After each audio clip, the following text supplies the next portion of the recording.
Hi everyone, welcome to YouTube channel Black Diamond. तो आज मैं फिर से आप लोगों के लिए एमसीक्यू क्वेश्चंस लेके आया हूं जो कि आपके एमसीएल एग्जाम के लिए और एसएससीएल एग्जाम के लिए बहुत ज़्यादा इंपॉर्टेंट है। ये जो क्वेश्चंस है ये rock mechanics and ground control topic के हैं और ये जो क्वेश्चंस है इनको डीजे देशमुख वॉल्यूम 1 के चैप्टर नंबर 9 यानी rock mechanics and roof support जो चैप्टर है उससे निकाला गया, उससे निचोड़ा गया सवाल है। ये क्वेश्चंस मेरे टेस्ट सीरीज में भी है। ये अगर आप टेस्ट सीरीज ज्वाइन करना चाहते हैं तो कर सकते हैं, और या फिर क्लासेस ज्वाइन करना चाहते हैं तो भी कर सकते हैं। क्लासेस अगर ज्वाइन करेंगे तो भी आप कर सकते हैं। इसके लिए प्ले स्टोर में जाकर ब्लैक डायमंड एप्लीकेशन डाउनलोड करेंगे। ये लोगो है ब्लैक डायमंड ऐप का, इसको आपको डाउनलोड कर लेना। 5 स्टार रेटिंग के साथ आपको दिख जाएगा। इसके बाद आपको जो परचेज बैच बैच है, बैच में जाएंगे, जब कोर्सेज में जाएंगे लॉगिन करने के बाद या रजिस्ट्रेशन करने के बाद, तो यहाँ पे आपको एमसीएल प्लस एसएससीएल बैच भी दिखेगा, यानी कि जिसमें फुल कोर्स है। और आपको अलग से टेस्ट सीरीज लेना है तो आपको यहाँ पे टेस्ट सीरीज भी दिखेगा, जिसमें माइनिंग सरदार प्लस ओवरमैन का टेस्ट सीरीज दिखेगा। इसमें फिलहाल इसका 800 रुपया अभी प्राइसिंग चल रहा है और इसका प्राइसिंग बहुत जल्द बढ़ने वाला है। ठीक है, इसमें आपके टेस्ट कंटेंट आपको दिख जाएगा जो कि सेपरेट चैप्टर वाइज टेस्ट है। जैसे सीएमआर का देख रहे हैं तो टोटल सीएमआर का 2017 का 17वां चैप्टर का टेस्ट है। माइंस एक्ट का देखेंगे तो 3 टेस्ट है। माइंस रूल का टेस्ट है, ओएसएच कोड का, एमबीटीआर का, MMTR, MCDR, mines rescue rule, central electricity authority regulation 2023 का प्रीवियस ईयर क्वेश्चन पेपर भी इसमें मैं डाला हूँ टेस्ट के फॉर्मेट में, ताकि इसको बार बार टेस्ट में दे सके आप, है ना। और इसमें और भी बहुत सारे क्वेश्चन अभी और आएंगे, और भी टेस्ट आएंगे, है ना। इसके बाद रॉक मैकेनिक्स जो ग्राउंड कंट्रोल, ऐसे कर करके सभी चैप्टर्स के टेस्ट आएंगे। फिलहाल टेस्ट 30 टेस्ट अपलोडेड है और भी टेस्ट धीरे धीरे अपलोड होते जाएगा फेज बाय फेज, और within a week total test आपका कंप्लीट हो जाएगा। तो अगर आप लेना चाहते हो तो ले सकते हैं। और अगर यार कोर्सेस लेना चाहते हैं तो कोर्स के बारे में मैं बता दूं, एमसीएल एसएससीएल बैच C16 जो है वो 1800 रुपए का है कोर्स। इसमें जीएसटी इंक्लूड हो जाएगा।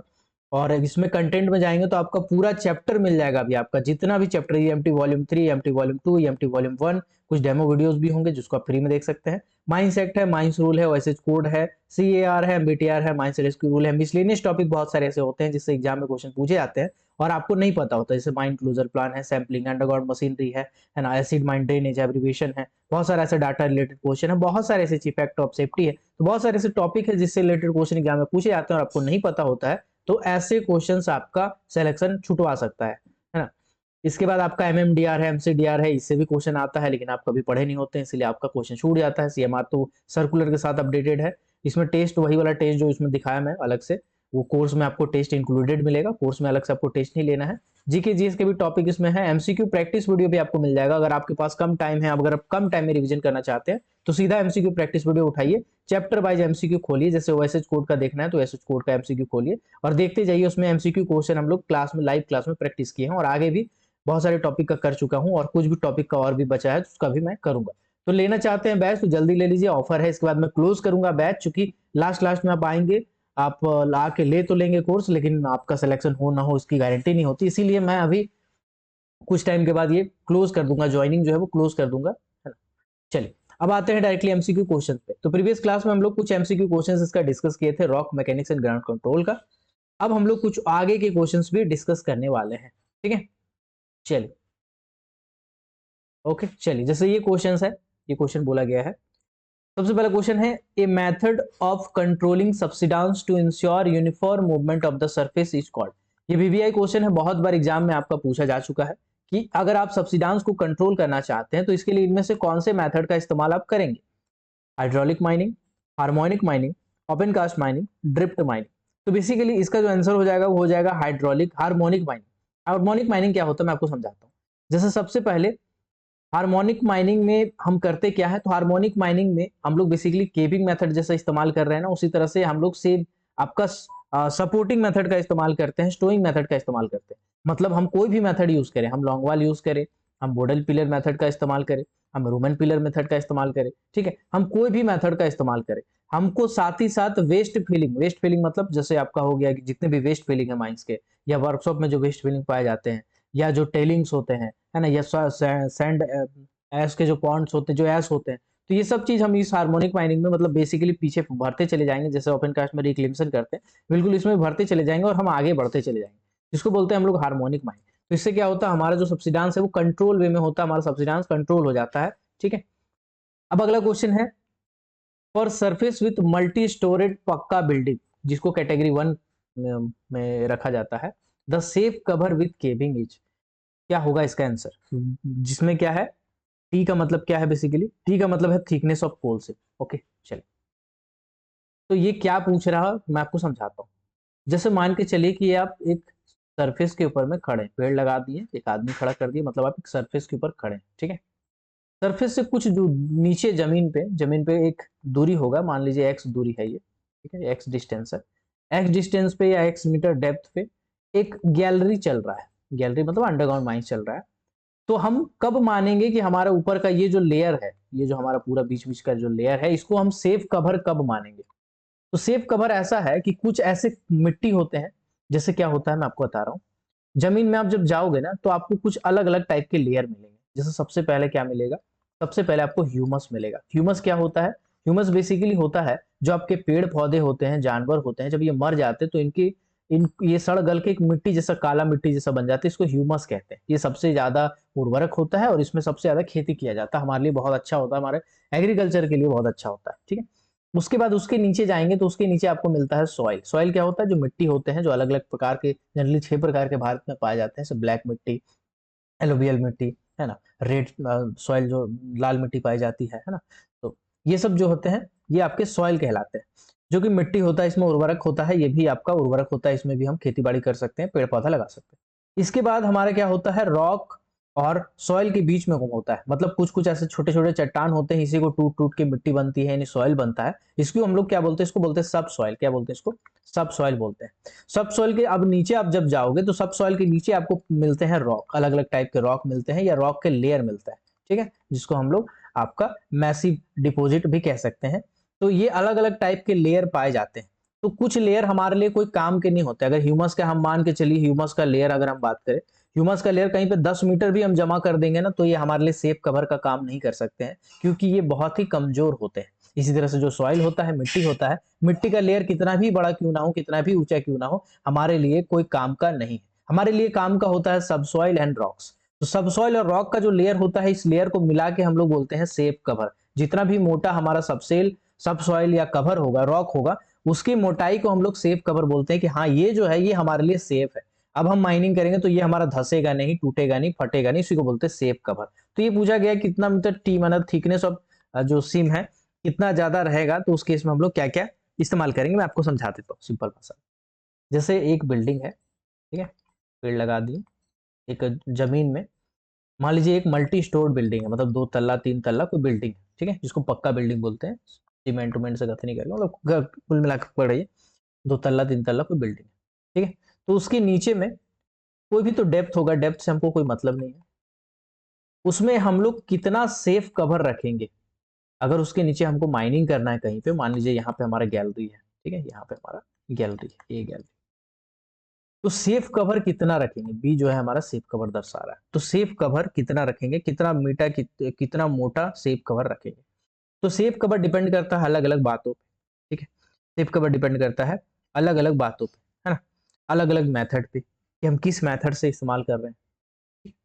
तो बेसिकली हमको अगर मान लीजिए सेव कवर केविंग मेथड से पूछ रहा है, तो यहाँ पे एक जो चार्ट है वो मैं आपको बना के बता देता हूँ, ठीक है। सबसे पहले तो आपका मेथड ऑफ एक्सट्रैक्शन होगा, मेथड ऑफ वर्किंग होगा, ठीक है। इसके बाद हमारा कंडीशंस है कि अब भाई मल्टी स्टोर्ड बिल्डिंग है क्या? मल्टी स्टोर्ड बिल्डिंग है, पहला तो मल्टी स्टोर्ड बिल्डिंग हो गया, ठीक है। दूसरा हो गया हमारा मल्टी स्टोर बिल्डिंग नहीं, छोटा सा झोपड़ी है, ठीक है, छोटा सा घर है, मतलब सिंगल तल्ला है, ढलाई वाला है लेकिन सिंगल तल्ला है, ठीक है। इसके बाद है हमारा झोपड़ी है भाई, झोपड़ी है मतलब छोटा मोटा कच्चा मकान है, पक्का मकान नहीं है भाई, कच्चा मकान है, कच्चा मकान है भाई, पक्का मकान नहीं है हमारा, ठीक है। यार तो एक तो हो गया कि हमारा रोड है, मान के चलिए हमारा रोड है, ठीक है, हमारा रोड है। तो इन सभी कंडीशंस में हमारा सेफ कवर कितना कितना होगा, इसके बारे में अक्सर एग्जाम में पूछा जाता है और हमारे लिए इंपॉर्टेंट भी है ये, ठीक। तो अलग अलग मेथड पर डिपेंड करता है। फॉर एग्जाम्पल अगर मैं केविंग की बात करूं कि भाई केविंग मेथड का इस्तेमाल कर रहे हैं, तो इसमें हो जाता है 60 × टी। टी मतलब क्या होता है? कोल सिम का थिकनेस, कोल सिम का थिकनेस होता है। मान लीजिए हमको अगर कोल सिम का थिकनेस बताया कि भाई 10 मीटर का हमारा कोल सिम का थिकनेस है, तो अब हमको बताइए कि कितना होना चाहिए, तो आप फटाक से इंटू करके बताओगे। कभी डाटा भी पूछ सकता है, कभी डायरेक्ट कॉन्सेप्ट भी पूछ सकता है, आपको दोनों तरीके से याद रखना है, ठीक है। और केविंग में आपका अगर मान लीजिए पक्का बिल्डिंग है लेकिन 1 तल्ला वाला है, सिंगल स्टोर्ड बिल्डिंग है, तो इस केस में हमारा हो जाएगा 52 टी। एक्चुअल में होता है 52.2 टी, लेकिन 52 टी हम मानते हैं। अगर मान लीजिए कच्चा मकान है, ठीक है, कच्चा मकान है, तो उस केस में हमारा हो जाता है 45 × टी। टी बराबर क्या हो गया, कोल सीम का थिकनेस, कोल सीम का थिकनेस। ठीक है, सेफ कवर क्या हो गया, मैंने आपको समझाया। हम सेफ कवर की बात करें कि सेफ कवर कितना होगा, सेफ कवर निकालने का ये हमारा फार्मूला ही, हमारा तरीका है अलग अलग कंडीशंस में। और अगर हमारा मान लीजिए कि रोड है, नाला है, ठीक है, रोड है हमारा, कोई नाला है हमारा, कोई साइडिंग है हमारा, तो ये सब कंडीशन में उसके नीचे अगर हम माइनिंग कर रहे हैं तो हमारा जो सेफ कवर है वो कम से कम 37 इंटू टी होना चाहिए। एक्चुअल में 37.5 है, लेकिन 37 हम लोग मान के चलते हैं। ठीक है, ये हो गया हमारा केविंग के कंडीशन में।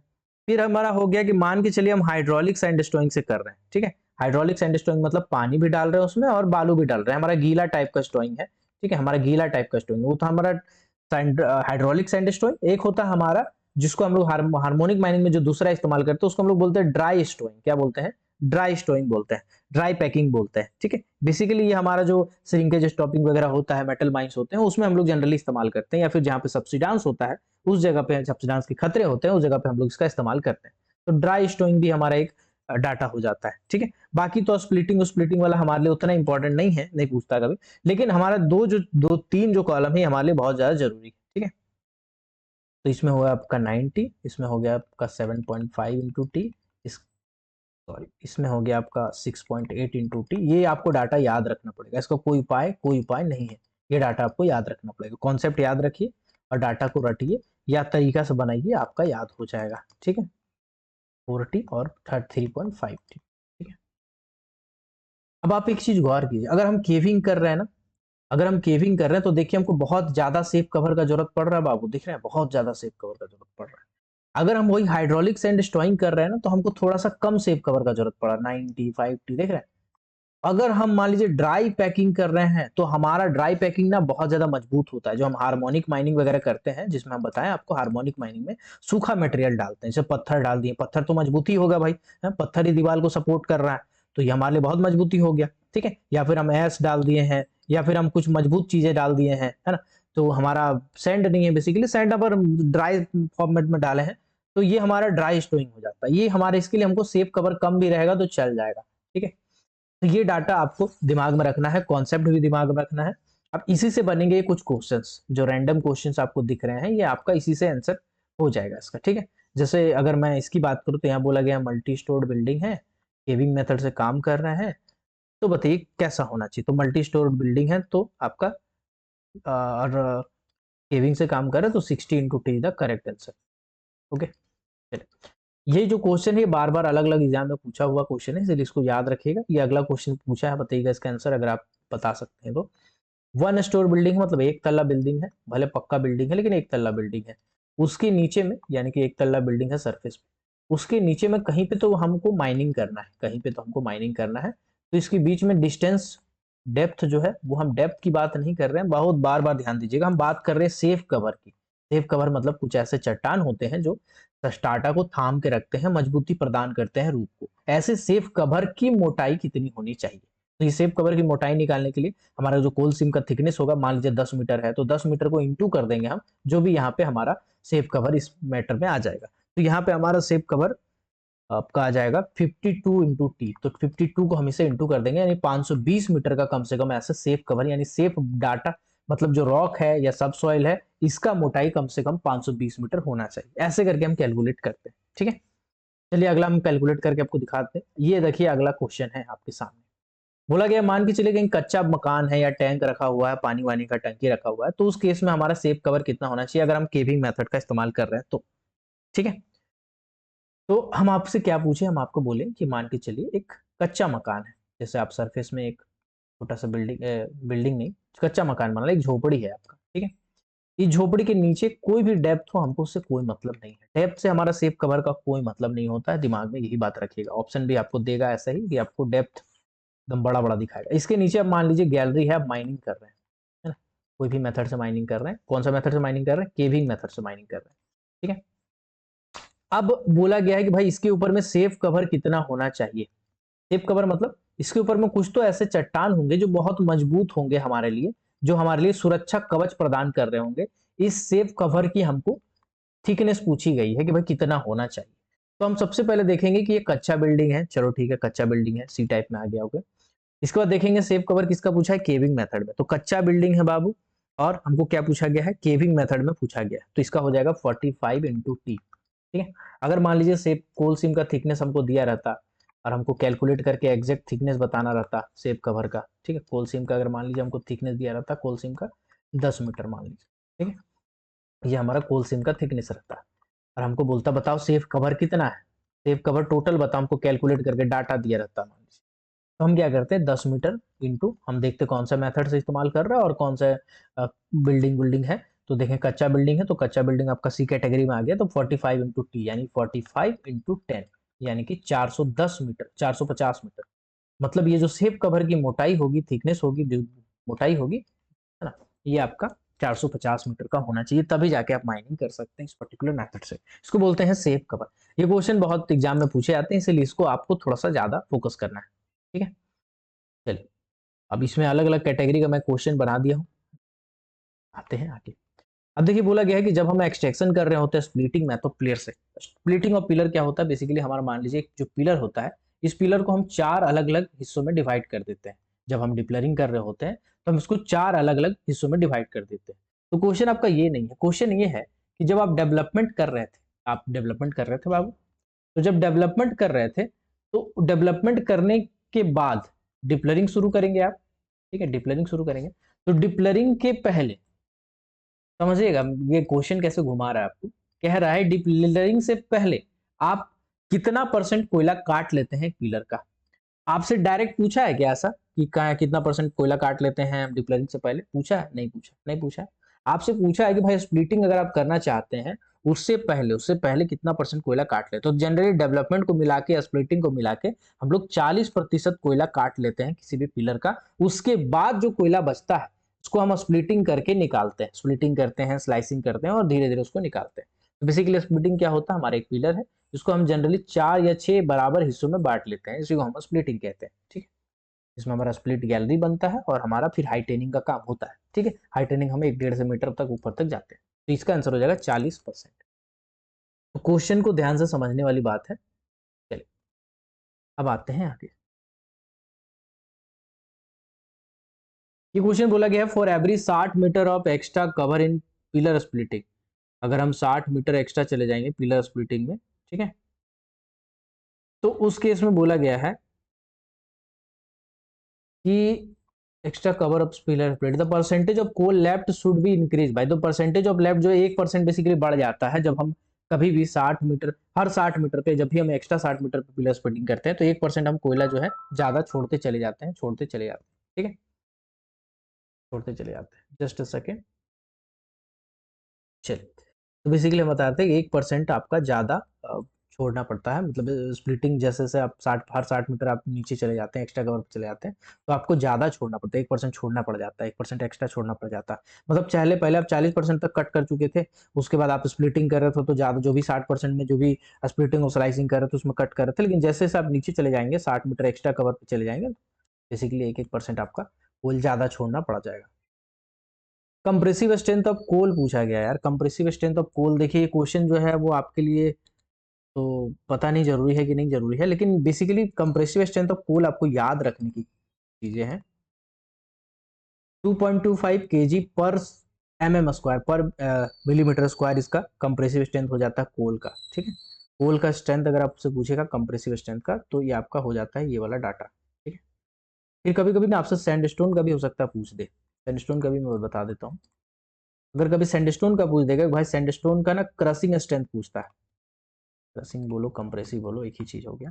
तो बेसिकली जो सैंडस्टोन का कंप्रेसिव स्ट्रेंथ या क्रशिंग स्ट्रेंथ जो पूछता है वो आपका ज्यादा होता है, कोयला से ऑब्वियस सी बात है, सैंडस्टोन है मजबूत है, ज्यादा मजबूत है, तो ये 13 mm पर मीटर स्क्वायर पर mm स्क्वायर। अब इसको समझिए एक सिंपल भाषा में, समझिए कि कोयला का लेयर है, ठीक है, अब कोयला के लेयर में आप हथौड़ा मारते हैं तो कोयला थोड़ा सा टूट जाता है, थोड़ा फट जाता है, तो हथौड़ा आप कितना किलो के वजन से मारेंगे, तो 2.5 किलो के वजन से, लगभग 2.5 किलो, 2.2 kg, लगभग आप 2.2 kg का स्पीड से इसको मार देंगे तो आपका कोयला जो है वो टूटना शुरू हो जाएगा, टूट जाएगा।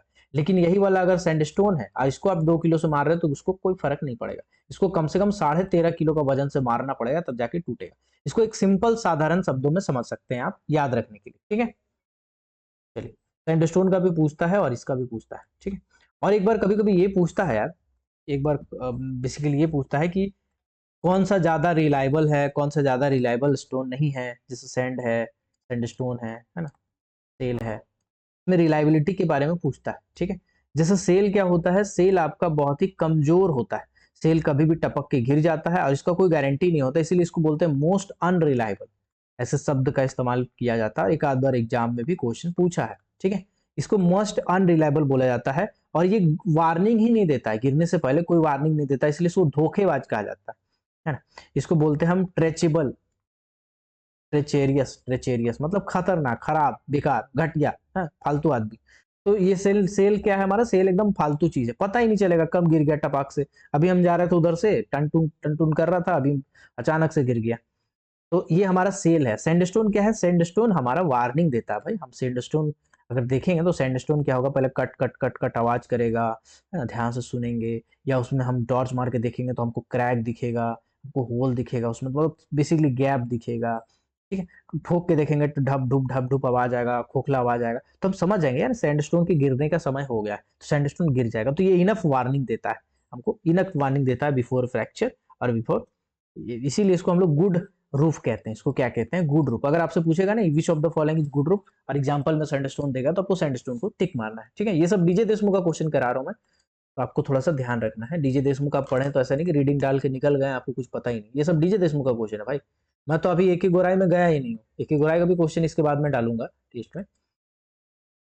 विच टाइप ऑफ रूप is consider give and gives enough warning before collapsing, अब भी मैंने बताया था, इसका आंसर आपको कमेंट में बताना है। ठीक है, मैं बता दे रहा हूँ, इसका आंसर है सैंडस्टोन। अगर आप दिए हो तो सही दिए हो, बिल्कुल सही आंसर है आपका।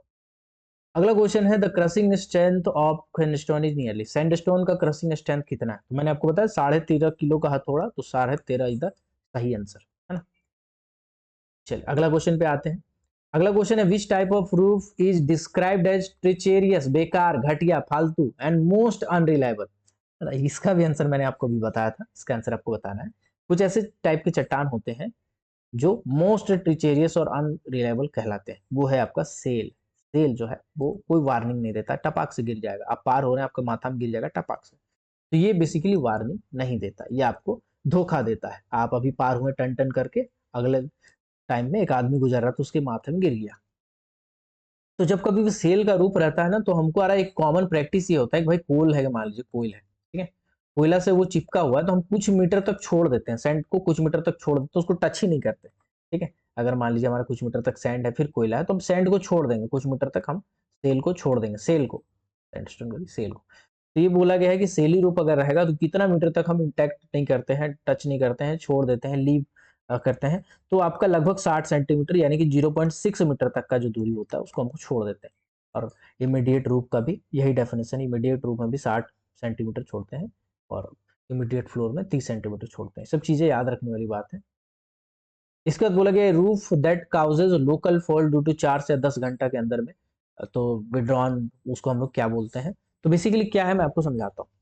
बेसिकली जो हमारा रूफ होता है वो अलग अलग टाइप के हो सकते हैं, जैसे एक तो हो सकता है हमारा लेयर में है, लेयर में है, लेयर में है, लेयर में है, लेयर में है, लेयर, तो इसको कहा जाता है लेमिनेटेड रूफ। क्या कहा जाता है, लेमिनेटेड रूफ कहा जाता है। लेमिनेटेड रूफ मतलब एक दूसरे के ऊपर लेमिनेशन कर दिया गया है ऐसा लगता है।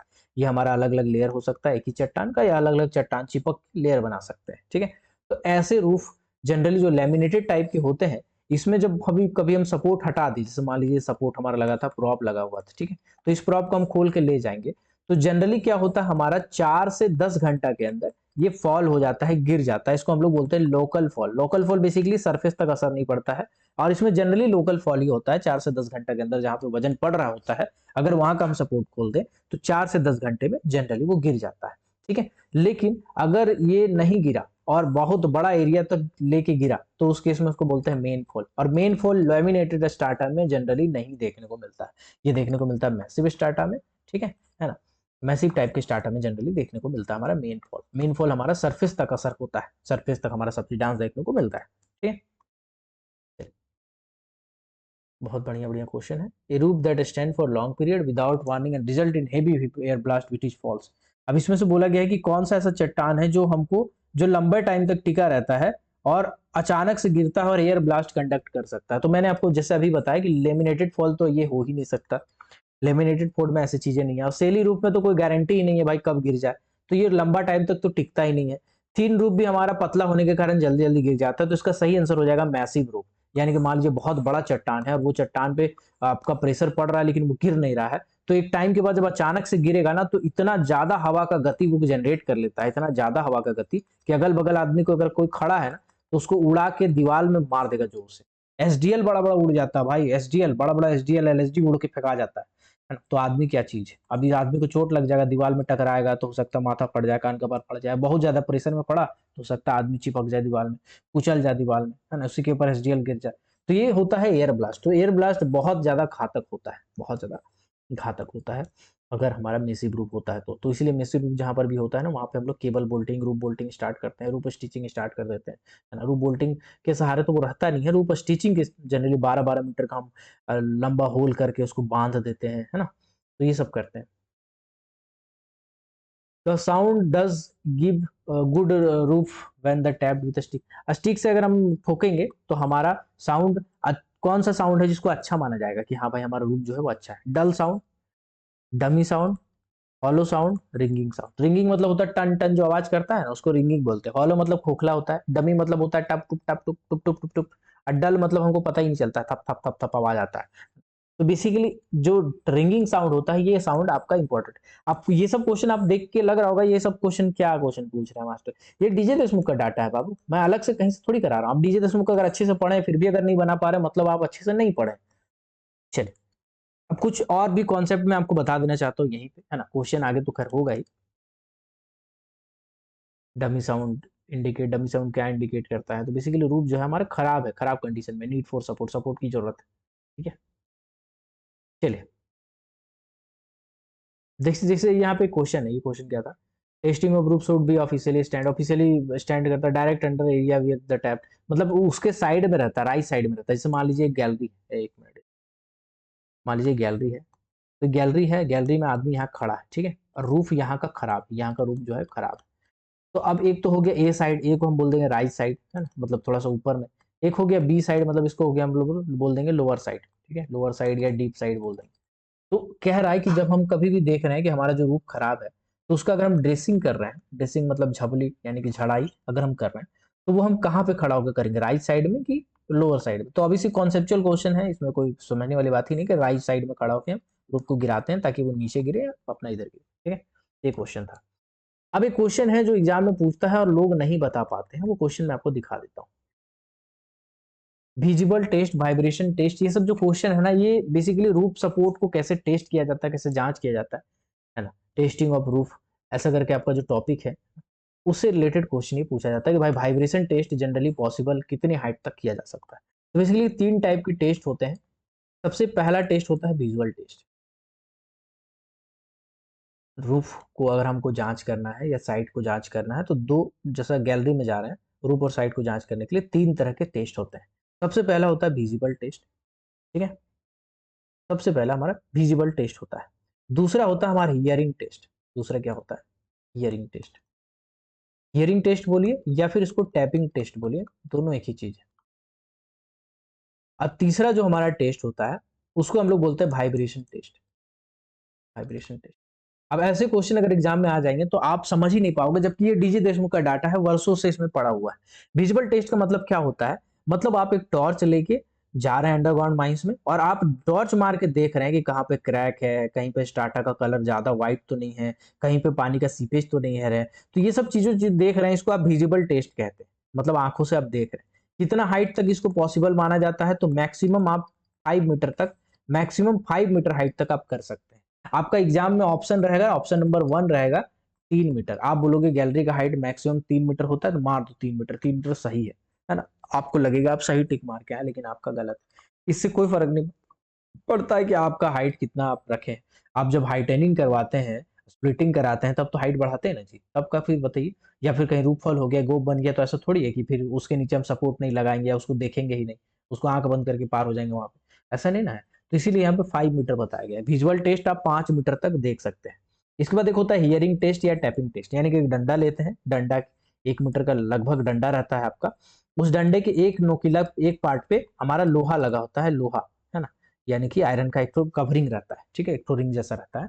अब इससे आप ठोकते हैं, तो इसे ठोकते हैं ना, तो अगर मान लीजिए कहीं टप टप टिप टिप ढप ढुप का आवाज आ रहा है, तो मतलब समझ जाते हैं कि हमारा रूप खराब है, और अगर टन टन का आवाज आ रहा है तो समझ जाते हैं रूप अच्छा है। लेकिन अब रूप को भी देख रहे हैं कि भाई रूप अगर हमारा सेल है, तो हम समझ जाते हैं कि भाई सेल का कोई गारंटी नहीं है, ठीक है। हमारा सैंडस्टोन है तो समझ जाते हैं कि हाँ सैंडस्टोन ठीक है, या अगर हमारा बेंटोनाइट वाला चट्टान है तो हम समझते हैं कि मोटा मोटी ठीक है, या तो हमारा अगर कोई और टाइप की चट्टान है तो हम समझते हैं ठीक है।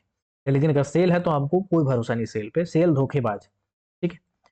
तो हियरिंग टेस्ट में बेसिकली कितना मीटर तक हम कर सकते हैं हियरिंग टेस्ट, ये क्वेश्चन बहुत बार एग्जाम में पूछा जाता है।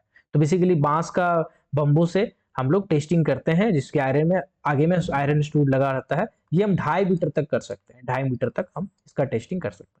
इसके बाद होता है वाइब्रेशन टेस्ट। वाइब्रेशन टेस्ट में क्या करते हैं समझिए, हम जो दीवार है, ठीक है, या रूफ है, उसको टच करके देखते हैं कि कितना वाइब्रेशन हो रहा है उसमें, या फिर साउंड को बंद करके सुनते हैं ध्यान से, कट कट कुट कुट का आवाज सुनते हैं, वाइब्रेशन देखते हैं टच करके, तो उसे महसूस होता है कि यार वाइब्रेट तो कर रहा है। तो ये मैक्सिमम हम 2.2 मीटर तक कर सकते हैं। ये तीनों के तीनों क्वेश्चन बहुत इंपॉर्टेंट है आपके लिए एग्जाम के दृष्टिकोण से। ये क्वेश्चन अक्सर एग्जाम में पूछे जाते हैं, तो देखिए इस टाइप के क्वेश्चन आपको मिलेगा, है ना। ठीक है, सखवा हम लोग जनरली मोस्ट कॉमन सपोर्ट की तरफ, टिम्बर की तरह यूज करते हैं ना, ये सब क्वेश्चन है। ठीक है, जस्ट अ सेकेंड। ठीक है, तो देखिए आज इतना ही रखते हैं सपोर्ट सिस्टम के क्वेश्चन। ये अगर आपको क्लासेस ज्वाइन करना है, आप क्लासेस ज्वाइन करना चाहते हैं, तो आप जरूर ज्वाइन कर सकते हैं। इसके लिए आप ब्लैक डायमंड एप्लीकेशन को इंस्टॉल करेंगे। इंस्टॉल करने के बाद यहाँ प्ले स्टोर से 5 स्टार रेटिंग है इसका, इसको आप इंस्टॉल कर लेंगे। और इंस्टॉल करने के बाद अगर आप कोर्सेस लेना चाहते हैं तो यहाँ पे कोर्सेस ले सकते हैं। अगर आप पूरा कोर्स ज्वाइन करना चाहते हैं तो इसमें टेस्ट सीरीज भी इंक्लूडेड है, इसको ज्वाइन कर सकते हैं। 1800 रुपया प्राइसिंग है, आप बंद करने वाला हूँ मैं, हो सकता है हफ्ता दिन के अंदर इसको बंद कर दूँ। और माइनिंग सरदार प्लस ओवरमैन जो टेस्ट सीरीज है, अगर आप सिर्फ टेस्ट देना चाहते हैं, अपना तैयारी को देखना चाहते हैं, तो आप इस टेस्ट को ले सकते हैं। इसमें टेस्ट बहुत ज्यादा मिलेगा, मैं आपको बता दे रहा हूँ कितना टेस्ट मिलेगा, लगभग आपका 50-60 से ऊपर ही मिलेगा। अभी तो 30 में डाल दिया हूँ, अभी आप जाकर देखोगे 29-30 टेस्ट तो अभी पड़ा हुआ है। ठीक है, अभी तो आपका मैं चैप्टर स्टार्ट ही नहीं किया हूँ, चैप्टर ज्यादा शुरुआत भी नहीं किया हूँ, खाली सपोर्ट सिस्टम का एक डाला हूँ, बाकी लेजिस्लेशन का इतना। तो आपका टेस्ट चैप्टर वाइज मिलेगा, टॉपिक वाइज मिलेगा, आप टेंशन मत लो। एक चैप्टर को रिवाइज करो, टेस्ट मारो, एक चैप्टर को रिवाइज करो, टेस्ट मारो, ठीक है। और एक अटेम्प्ट नहीं है, कम से कम 5 अटेम्प्ट तो मिलेगा ही, है ना। बाकी किसी किसी में तो लिमिट भी नहीं है उसका। तो अगर आप टेस्ट देना चाहते हैं तो ले सकते हैं। चलिए मिलते हैं अगले क्लास में, तब तक के लिए keep watching, keep supporting, till then Jai Hind.